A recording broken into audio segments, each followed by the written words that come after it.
Okay, Rabotai, we are on live. I want to speak about Purim, right? It says, Mishenichlas Adar Marbim Besimcha. Yaakov, first class trucking. You with me? Yes, sir. Okay.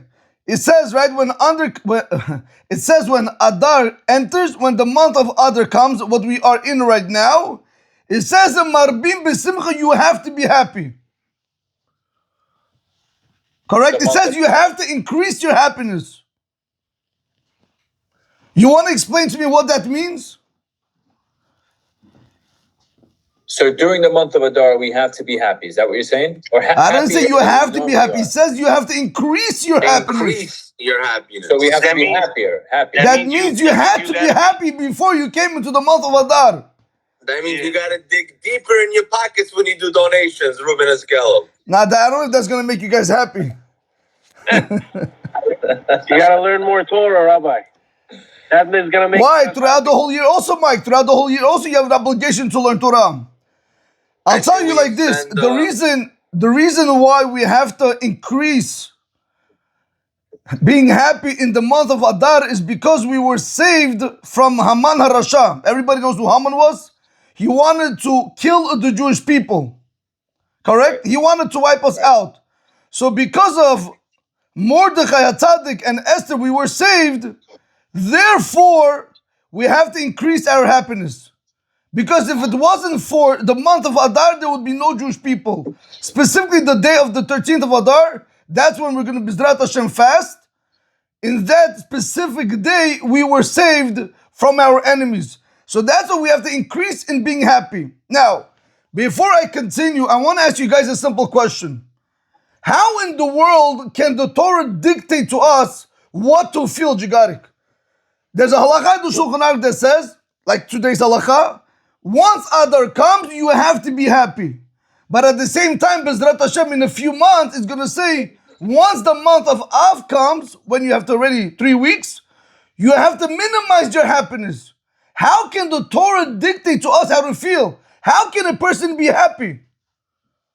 I mean, you understand what's going on in Jigarik. I don't think you understand. You have to listen to this. If your wife has her stovetop on, the fire is on, correct? She can tell you, Reuven, please make the fire higher. Make the fire lower. As long as the fire is on. But if the fire is not on, she could say all day long, on, off, on, off. What's going to help me? Nothing's going to help me. So how can the Torah come and say, Mishenichlas Adar, Marbim Besimcha, when Adar comes, be happy. How? How do you know my situation before the month of Adar comes? Be happier, yeah. Huh?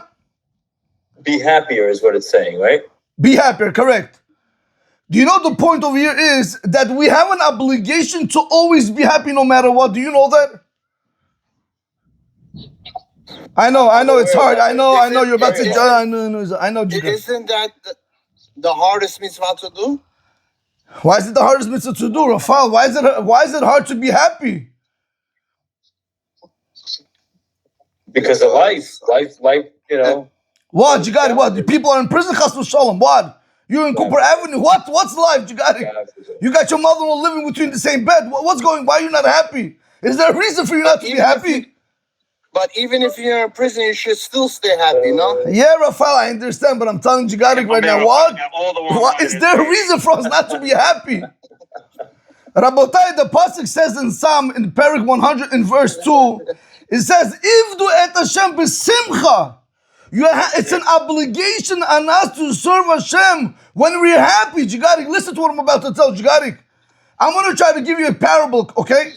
When you have people coming to your work and doing the job, they'll get the job done. But I'll tell you one thing. But if they're not happy, I don't care for the way they get the job done. It doesn't mean anything to me. However, on the other hand, if these same people come with a good positive vibe, good positive mood, and they get the job done, everybody's affected by it. It's not only about doing mitzvot. This is our problem, Jigarik. It's not only about doing mitzvot and learning Torah and praying to Hashem. It's how we do it. And a lot of us do it just to, put the check mark. I did it. I'm out. Yes, Speedy Gonzalez out the door. That's it. I put it to fill in. Shema Yisrael. No more. I don't have to. Is it 10:30 yet? No, I'm serious. It's how we do it, Jigarik. There's an obligation in the Torah that we should always be happy. That's why the Torah comes and it obligates us in the month of Adar, increase that happiness. Do things that are going to make you more happy. Take your wife out, Jigarik. Buy her something nice. All the time, Rabbi. Yeah. All the time. Rabbi, I just want to tell you, we have a very special guest today. We have Rob Aronoff here as well.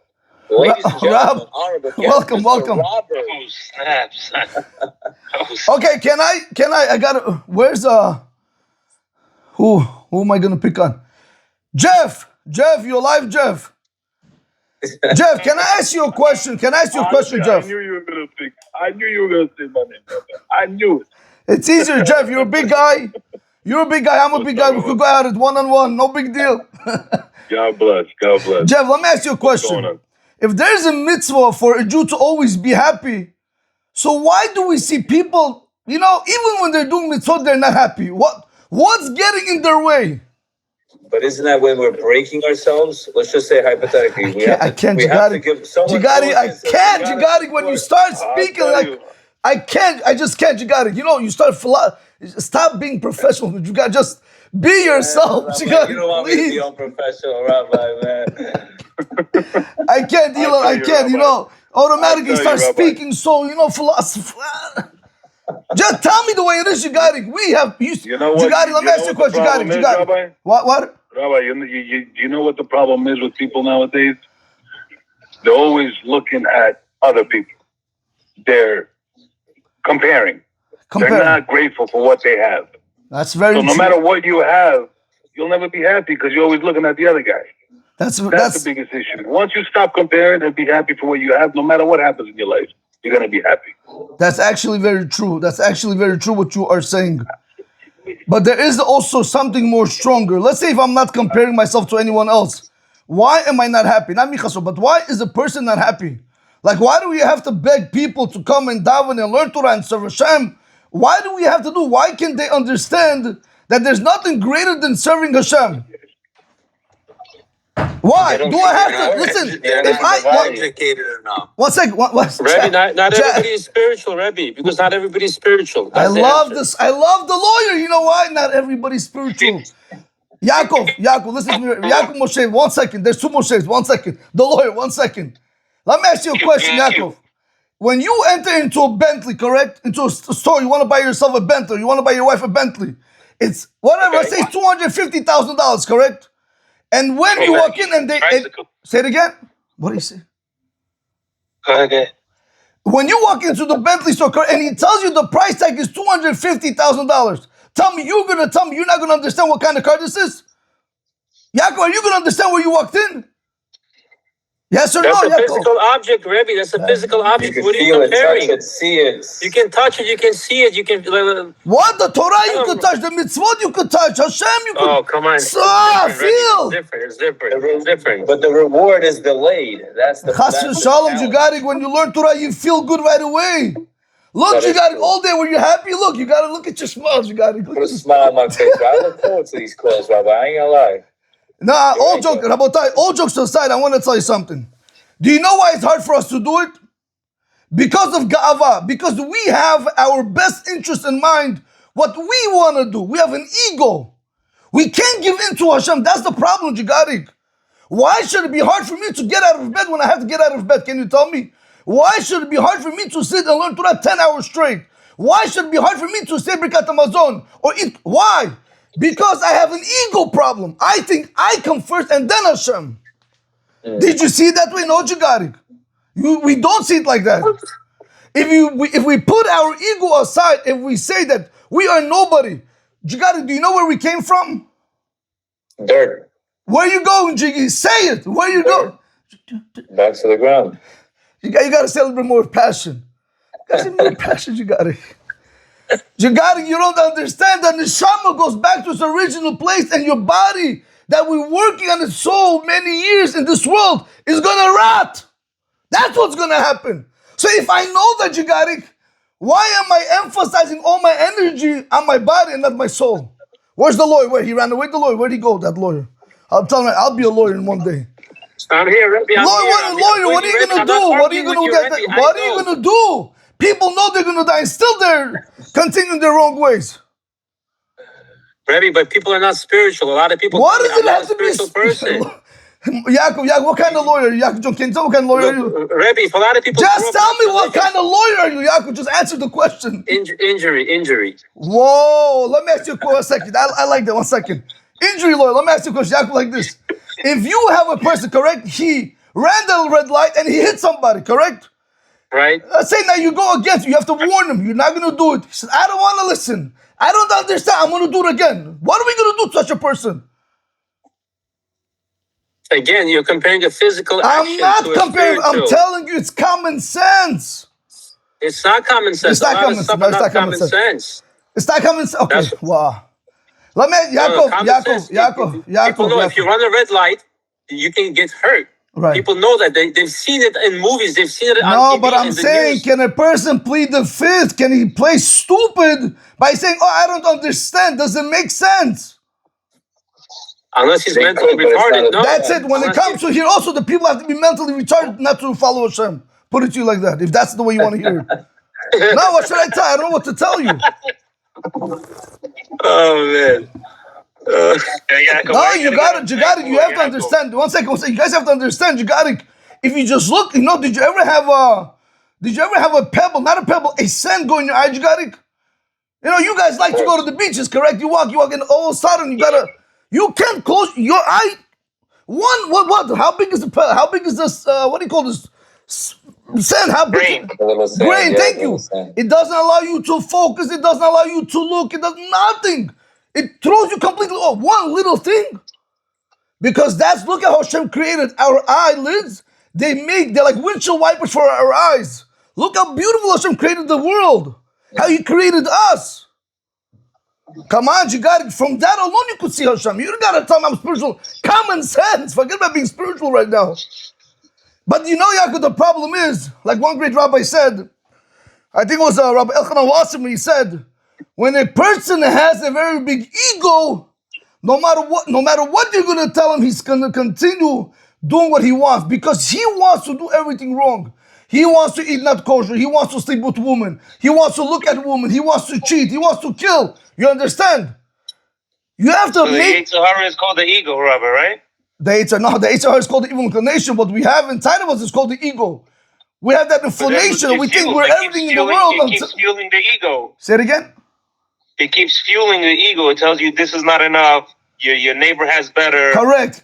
But we have an obligation to cool it down. Correct. Nobody says you have to listen. You also have a good Yitzhar, good inclination. Who says I have to listen to the bad inclination? I can listen to the good inclination. Yeah, but the other one is a professional, bro. He's a champion. Rabotai, okay, I hear champion. Gold medalist. Yeah, gold medalist. Guys, I want to share with you a Gemara you got. I just want to refer you this Gemara, Masechet Sanhedrin, on page 102, side 1. It says, the rabbis of blessed memory said, okay, before I do that, does everybody know who King Solomon was? Let's start from there. Of course. Okay. Do you guys know that when King Solomon died, his kingdom split into two? The southern kingdom and then the northern kingdom. Do you guys know that? Rabbi, summarize the whole thing, please, in a nutshell with this guy who he is. Just so I don't know. You know who King Shlomo was? No. No, I'm serious, Rob. Stop playing games right now. I'm serious. Summarize it in a nutshell. I'm serious. I don't want to delay the class, but just give a background. King Solomon was the wisest of all men, the smartest of all men. He had a lot of wives. He was a king. And in the end of his life, he said everything's vanity of vanities. He accomplished everything, traveled, he did everything. And still he said, everything's vanity. Nothing in this world comes close to doing mitzvot or learning Torah. Nothing. He says, Hakol hevel havalim. Hakol havel, that's what he says. Everything's vanity, everything's vanity. Like he repeats himself.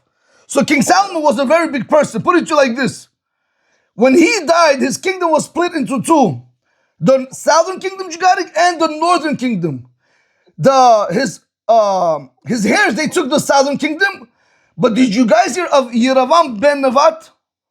No. You didn't hear? Okay. He was another king who took the northern kingdom, which was outside the Yerushalayim, and he was the king. But what did he do, Jigarik? He led the Jewish people into adultery.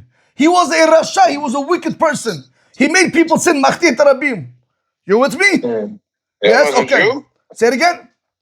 He was a Jew? He was Jewish? Yes. He was machti tarabim. Yes. Do you know what happened over here? How did he gain royalty? Very simple. How did he get?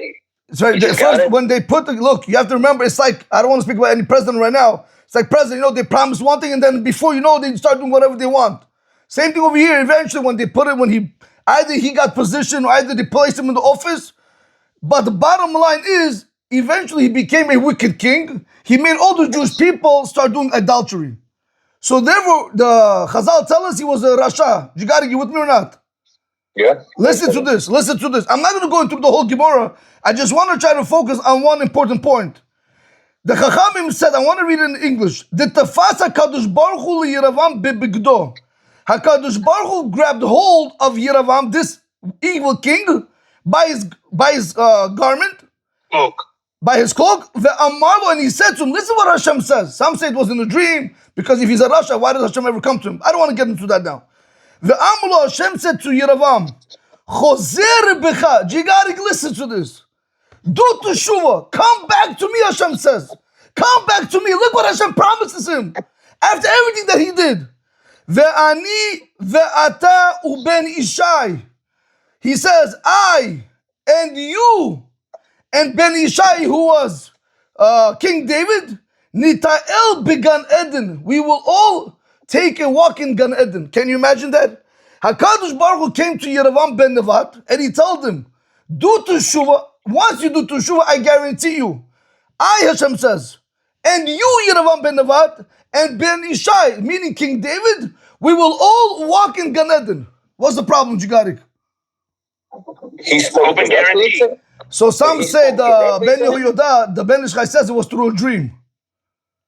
Because if he's a Russia, why would he? But according to simple understanding, we have to understand the way it is. But some want to say Kabbalistically, it was more like through a prophetic vision, not like nothing physical, yeah?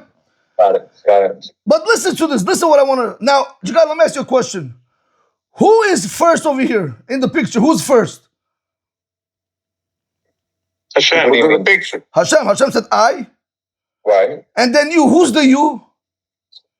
The king himself. Yeravam ben Nevat, the evil king. And then he says Ben Ishai, meaning King David. After that, because David ben Ishai. Okay. So Hashem already told him what's going to be the order. Listen what happened. You know what Yeravam ben Nevat asks Hashem? Visha'al. He asked him, Mi barosh. What happened? What happened? He said, who's going to be first? What? Didn't Hashem just say a second ago, I'm going to go, you're going to go, and then David is going to go, King David. Why are you asking who's the head? Who's going to be first? What's wrong with you? So Va'amar, you know what Hashem told him? Ben Ishai. He said, you know who's going to be first? After you asked me this question? King David. First, King David is going to go. You know what he said? Amar, Yeram ben Nevat said, if so, lo ba'in, I don't need it. I don't need it. And I'm not going to do teshuva because of that. Tell me, what just happened, Jigarik? Look at a person's ego, how he lost his olam haba in a split second. Because he wanted to hear who's going to be first. Hashem said you're going to be first. What's the question? What's the extra question you're asking Hashem? You see from over here, from this Gemara, Jigarik, how dangerous ego is. When you want to wake up in the morning, you want to ask yourself a question. Is Hashem more important to me? Or am I more important? Can I answer that for you, Jigarik? You're not going to get upset with me? You know, I'm going to pick on Joey. No. Who can I pick on? Oh, Joey Shimon we have. Yaakov, no. I'm ready, Rabbi. Yeah, I got to pick on Yaakov. No, I got to pick on Yaakov, the lawyer. No, I got to pick on No, the lawyer, he's finished, man. Finish him, Jigarik. You ready for this? He's going for the kill. No, Yaakov, let's be honest, Yaakov. I love you, Yaakov. Listen, I do love you, man. Finish it, Rabbi. No, 1 second, Yaakov. Yaakov, when you have an opportunity to get up early in the morning, correct? And you go back to sleep, who's more important in your eyes, Hashem or you? Go ahead, say it, Yaakov. Say it, I want to hear it. I was going to do it to Jigarik, but I'm afraid he's going to stop. No, I'm joking. Go ahead, say it, Yaakov. I mean, if the ego kicks in, I'm gonna feel I'm more important. Yaakov, Right? Yaakov. The fact that we are able to Like a come, lawyer, son. the fact that we are able to come and daven late at a later time, I don't care if it's 8 o'clock, 9 or 10 o'clock, we show Hashem that I am more important. Forget about I am more important. We say, Hashem, our sleep is more important than you. I'm waking up early to serve you. That's what, I'm not doing that. You understand? Because the ego gets in our way, Yaakov. Now I'm going to ask another question to Jigarik. I can't keep on picking on one person. Jigarik, when the Rebbitzin says to you, baby, I want to go to the beach or a pool or a party, Jigarik, can you say no? You don't want to answer it? Why you gotta do that to me? We have Greg here. Where's Greg? Greg! Oh, I saw Greg in the... I saw him in Burger Grill one time. Jigarik, you know the honest truth? Do you know why it's very hard for us to say no? Because our egos, our wives' egos, we have a problem of giving into Hashem. We can't give into Hashem. The day we start depending on Hashem, giving into Hashem, it's going to become much easier. Because I'm in this world to serve Hashem and nobody else. But do we see it like that, Jigarik? No, what do we say, Jigarik? Jiggy, look at me. What do we say? Oh, what is my in-laws going to say? What are they going to say? I'll tell you what they're going to say. Yitgadal v'yitkadash shemei Rabba. What they're going to already say? You think they care, Jigarik? What's my wife going to think? I'll tell you what she thinks. After the person dies, she's already looking for the second husband. That's what she's going to be thinking. We have to do what Hashem wants us to do, you understand? Not to do what we want to do, and that's the problem. That is where the whole battle comes. When we have to be happy, you know why a lot of us are not happy? Because we're not doing what Hashem says. If we only do what Hashem says, the mitzvot, the Torah, the chesed, the tzedakah, avodah, if we're able to do the right way, that's going to give us simcha in our life. Can I ask you a question? You know, I'm not going to say who. Actually say it. I had somebody very close to me, family member. He bought his wife a brand new car. You got it? He bought his wife a brand new car. She never wants, today women forget about doing laundry and clean the house and dry cleaning. And today they don't do anything. Not all women, you got it, but 90%. Not all. Not all. Yeah, everybody almost got nannies. Anyway, you got it, watch this. So what happened? He brought her a brand new car. So, okay, he gave her a full tank. After about 2.5 weeks, she says, can you please fill it up? Because all the time he fills up the car for her. Listen to that. I'm going to send this to her after. You'll see. So what happened, you got it? So he says, listen, what's there to do? Just go to the gas station, fill up the gas, pay the money. You're good. Why you always have to take me out of my comfort zone? So she went, you got it. She went. She calls him. She says, babe, what happened? The car doesn't drive. What do you mean the car doesn't drive? What does that mean? Yeah, he says, what? So he said, it doesn't make sense. So he called one of my cousins who's a mechanic. So it doesn't make sense. It's a brand new car. Nothing could have happened. So he says, ask your wife, what gasoline did she place in it? What gas? So she says, I don't know. He says, diesel, son. I don't know, diesel. So he goes, diesel. She almost killed the whole engine, you got it. What's Peshat, you got it? Peshat is, when you put the wrong fuel into the neshama, you're going to get the wrong results. You got to put the right fuel, you understand? When you fuel your neshama the right way with mitzvah Torah, then you're going to be able to be happy, you got it. You understand? It's as simple as that. But how do you do it? By breaking our ego, by breaking ourselves. Okay, Rabbi Isai. By going against the grain of our comfortability. Is that what you're saying? Correct, yes.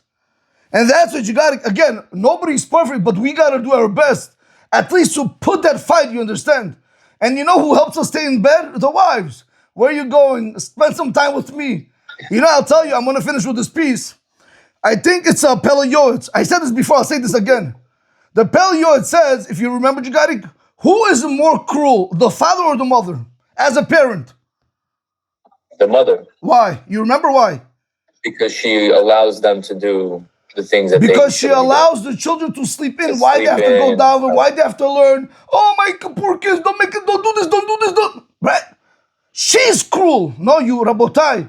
Just like she's cruel to the children, she can also be cruel to the husband by saying, baby, spend time with me. Don't go learn. Don't go down. Sleep in a little bit. We have to understand. We have to show our wives what's important. Learning Torah, davening. Just like they understand what it means to make money and they don't bother you, also they have to understand what it means to serve Hashem and they shouldn't bother us. Amen. I love it. Okay, Rabbi, so if you guys have any question, I'll take it. But I gotta run. It's already 5:27. Where's Musa? Rabbi, how do we stay happy? Say it again. What's the key to staying happy, Rabbi? I just said. Besides drugs. No. When you're doing, I really ask you a very good question. When you're doing mitzvot, when you're doing Torah, when you're davening, whatever you're doing, be fully invested. Think about nothing else. Just think that it's only you and Hashem. That's all. You can't think. Listen, I know it's not easy. I'm not going to tell you it's easy. But at the very least, at that moment, that 15 minutes that you're learning, or the 3 minutes that you're davening, or the 30 seconds that you're saying Asher Yatar, just commit yourself to Hashem. You will see how different you're going to feel. It's a crazy feeling. It's like you're on ecstasy. It's nuts. People take drugs to feel better. You're going to start feeling better through the mitzvot and learning Torah. But you got to be able to connect with Hashem. Put our ego aside. First comes Hashem. You know how they say, who comes first? You got to go and say, you're good at these things. Who comes first? I don't understand. Why? Well, everybody says, first, happy, how does it go? Happy wife, happy life. Rabotai. Leave this nonsense alone. It's first, if Hashem is happy, then you're going to be happy, then your wife is going to be happy. Because if Hashem is not happy, you're not happy. There's nothing for you where your wife is going to be happy with. You understand? It's always first 100%. Hashem, then you, and then only your wife. It's true. Well said, Rabbi. Rabbi. Thank you, Rabbi. I'll see you, boys. God bless you, Rabbi. I'll see you guys. So what do we have tomorrow? We have Rabbi Nathaniel? Yes, I think we're going to have him tomorrow, B'ezrat Hashem. And then I believe Rabbi Aaron on Thursday. Say it again. Hold up. The whole point of this class was you're going to be doing this thing, right? Do Nathaniel on a day and you take over. There's too many add-on rabbis now. Right, I hear. We're gonna try to. We learn with you. I'm down for Nathaniel to teach as well, but I don't think we should have all these extras because if we do, then it's gonna dilute the whole class. All right, we should do like a guest speaker like once a month on like the last Thursday of the month or something like that. Okay, guys. Not even. You need a day off. We'll get a speaker. I don't need a day off. I got other things to do. So keep it hot, son. So keep it hot. So you see right there. You see the president, the CEO of Wheeland right over there with the black shirt. No, he's trying to go global, son. He's trying to make it a whole brand. You got it. Keep it kosher, son. Anyway, we'll speak about it. I'll tell you what the challenge is. The challenge is that people want to hear the parsha. Right. People want to. Yeah. So rock out Nathaniel on parsha. Right. And that's it. Anything else is like Baskin Robbins. You don't need 31 flavors. He correct. Makes total sense. I agree. All right, we'll work on it. Love you guys. Whatever you guys decide. Ruben, write it down right now. You guys gotta get me doing. Even got me working a agave on this chat, so I can't no more with you guys. No, it's you guys. Thank you. I'll see you guys. Have a great. Thanks, we're on. I'll see you. Bye. Bye.